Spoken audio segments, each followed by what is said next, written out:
El sucesor de Padilla, Walter Guevara Arce, llegó al poder en 1979, porque las elecciones no habían dado como resultado la mayoría a ningún partido político. Pero Alberto Natush Bush, un aliado de Banzer, tomó el poder con un golpe de Estado violento. Luego vino Natush Bush, otro militar, que en Todos Santos, el 1 de noviembre, tomó el poder, el 79 tomó el poder con un levantamiento militar y duró 16 días. El pueblo se levantó, no permitió que continuara, pero en 16 días hubieron más de 1000 muertos, muchos heridos, desaparecidos.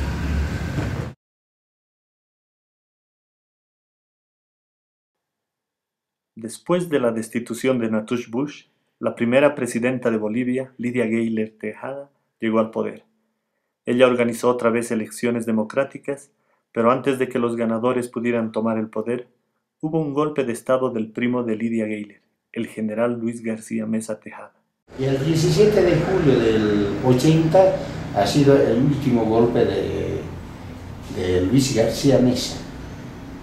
Igualmente, que les ha masacrado al pueblo, había toque de queda, hay algunas personas que, digamos, ya tenían algunos acontecimientos sociales, un poquitito se pasaban del horario del toque de queda. La dictadura de García Meza fue condenada internacionalmente como la dictadura más cruel desde Pinochet. Su manera agresiva de sembrar el terror estatal se difundió a otros países latinoamericanos. Junto con su ministro del Interior, Luis Arce Gómez, García Meza es responsable de por lo menos 500 asesinatos y desapariciones forzadas y 4000 detenciones. Sus contactos con los carteles de drogas y el uso de neofascistas europeos para su aparato represivo caracterizaban su dictadura brutal. En Bolivia se practica la tortura, bueno, desde tiempos desde que Bolivia es una república, podríamos decir, ¿no?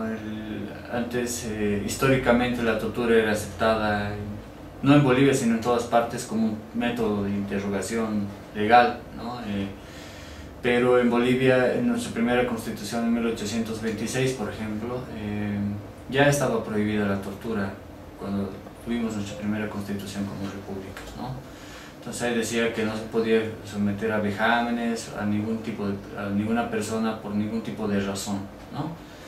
Entonces, a pesar de esta prohibición, desde 1826 la práctica de la tortura en nuestro país ha sido constante, pero ha sido mucho más fuerte y ha sido sistemática, una práctica sistemática del Estado durante las dictaduras que iniciaron en la década del 50, podríamos decir, hasta 1982, que es el año que recuperamos la democracia, de forma sistemática, ¿no? Como una práctica del Estado. Entonces, ¿cómo nace el ITEI?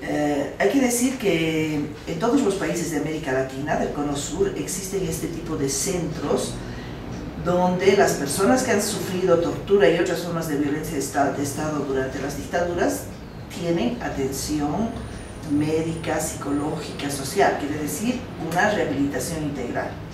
En Bolivia, que también había sufrido dictaduras, no existía un centro de este tipo.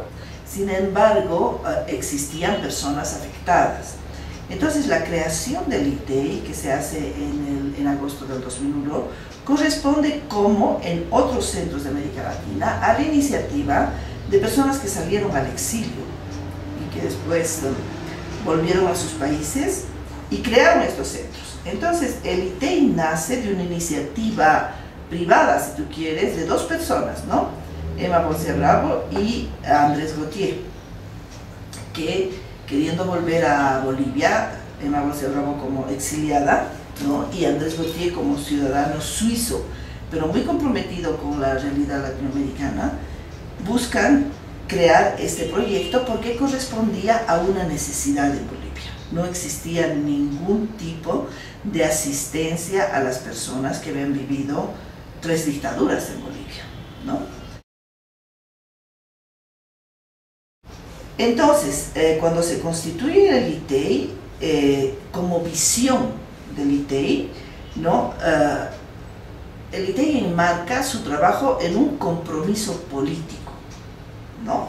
En un compromiso político tendiente a la construcción de una sociedad con justicia, equitativa, solidaria y respetuosa de la dignidad humana. Y en su misión, tiene como misión acompañar a las personas afectadas por tortura y otras formas de violencia de Estado en una rehabilitación integral. Acompañarlas a ellas, a las afectadas y a los afectados directos, a su núcleo familiar y a su núcleo comunitario también, ¿no? Para que tengan una rehabilitación completa, integral. Y el ITEI, con esta misión y con esta visión, quiere además crear una conciencia colectiva en Bolivia. ¿Una conciencia colectiva para qué? Para que toda una sociedad pueda manifestar su oposición a este tipo de prácticas, como son la tortura y otras formas de violencia de Estado, que han sido ejercidas en Bolivia, no solamente por gobiernos dictatoriales, sino también por gobiernos constitucionalmente elegidos.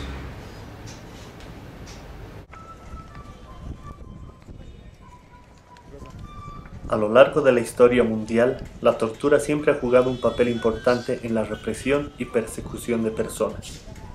Por definición, la tortura es el acto de infligir intencionalmente dolor y sufrimiento mental o físico grave por una autoridad del Estado o con su consentimiento. Otra de las cosas que dentro de la cual han actuado los gobiernos dictatoriales bolivianos y sobre todo el gobierno del general Banzer es el famoso Plan Cóndor, ¿no? Que fue un plan criminal, ¿no? Un plan criminal que se formó en los años 70 entre países como Argentina, Chile, Bolivia, Paraguay y Uruguay, ¿cierto? Fue una creación de los servicios de inteligencia norteamericanos, la CIA, con los servicios de inteligencia franceses, la contrarrevolución cubana y los gobiernos dictatoriales de estos países que acabo de señalar, ¿no?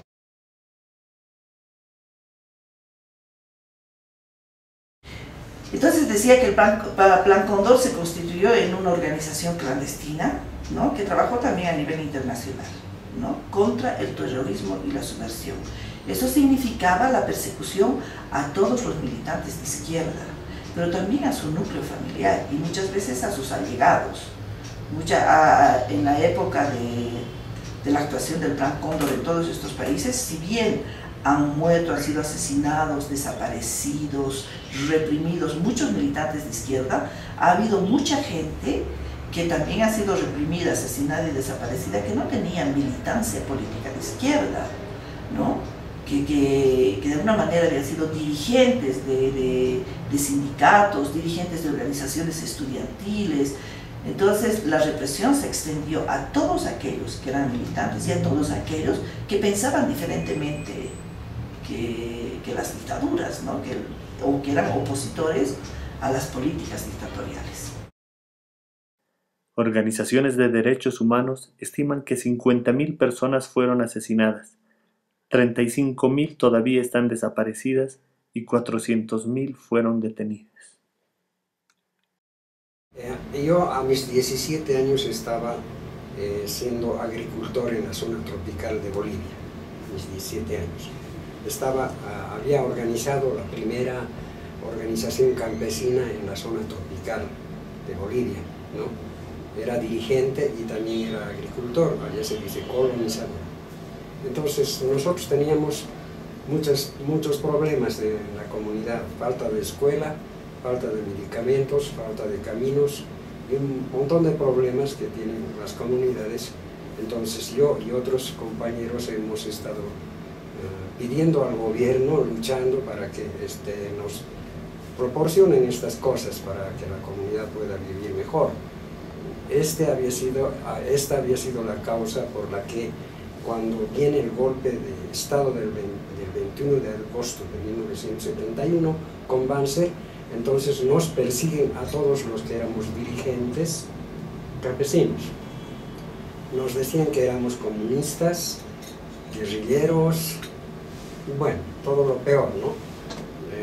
Extremistas. Nos persiguen y bueno, entonces yo un tiempo estoy así escapando, digamos, de los organismos de seguridad del gobierno dictatorial de Banzer, pero finalmente me capturan en mi propia región y me toman preso, y soy entonces víctima de todas las formas inimaginables de tortura. Hay la colaboración y el asesoramiento de Klaus Barbie, ¿no? Que fue un alemán de nazi y que operó sobre todo en Francia, famoso por sus crímenes, porque lo llamaron el carnicero de Lyon, y famoso porque Klaus Barbie, durante su permanencia en Lyon, asesina al jefe de la resistencia francesa, ¿no? Jean Moulin. Este señor, después de la Segunda Guerra Mundial, él es amparado por Estados Unidos porque va a asesorar también los servicios de inteligencia de Estados Unidos. Bajo esta protección llega a Bolivia, donde se lo acoge y se le da incluso la nacionalidad boliviana. Pues él ha asesorado los servicios de inteligencia bolivianos y ha tenido sobre todo una actuación muy notable en el gobierno de García Meza, ¿no? Donde él opera además con los famosos novios de la muerte, que eran mercenarios internacionales. En 1983 Francia pide la extradición de Barbie y entonces él es extraditado a Francia, donde ha sido condenado a cadena perpetua, ¿no? Pero ha vivido en Bolivia durante décadas y ha sido uno de los principales asesores de los servicios de inteligencia. Es por eso que se han practicado aquí en Bolivia tipo de torturas que ya practicaba la Gestapo, ¿no? Durante la Segunda Guerra Mundial.